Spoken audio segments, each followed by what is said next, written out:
Most people are aware that excess intake of alcohol increases risk for liver disease, pancreatitis, gout, osteoporosis, diabetes, even heart disease.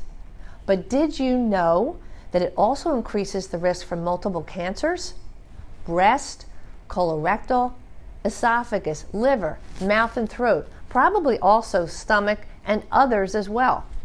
That's why the American Cancer Society recommends a maximum of 2 servings of alcohol per day for men and just 1 drink a day for women.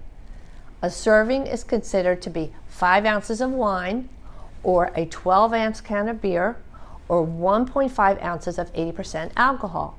And no, beer is not safer. It's still alcohol.